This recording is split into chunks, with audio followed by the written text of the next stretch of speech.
Tulo ka mga balay ang nadanyos atol sa pagdahili sa yuta sa Barangay Talomo proper Davao City nga resulta sa kusog nga ulan kagabi.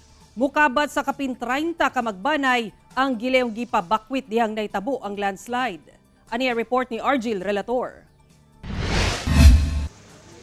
Dili na mahitsura ang balay nila Joseph Pabi sa San Vicente Village, Barangay Talomo proper Davao City. Human nga nadanyos ato sa pagdahili sa parte sa bukid kilid sa ilang balay dihang mibundak ang ulan kagabi. Ang ilang balay mao'y nagrabihan sa tulo ka mga balay nga nadanyos sa pagdahili sa yuta. Wala pa sa makuha ang ilang mga gamit sulod sa balay.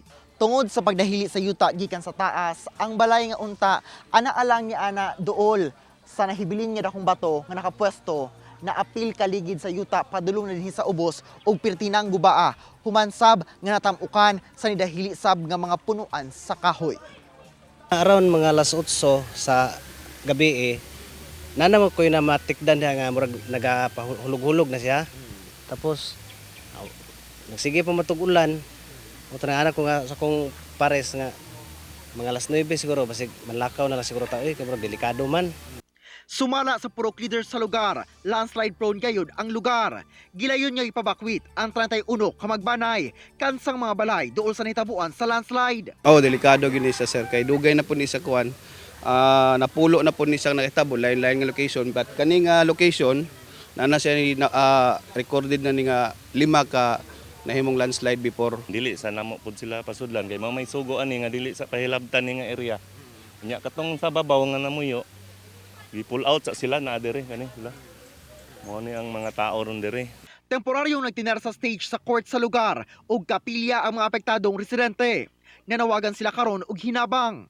Kining pagkaon, tapos lisod biya sa mga diri ang tubig, sir, kay deep well lang biya mong gamit. Isag matulugan lang o kanang temporary lang nga mabakwitan lang bitaw.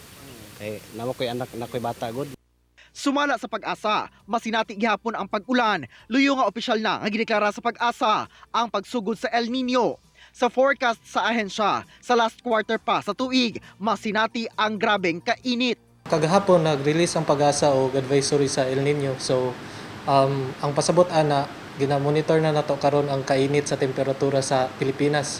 Kauban si Melchor Awing sa kamera. Ako si Argil Relator para sa One Mindanao.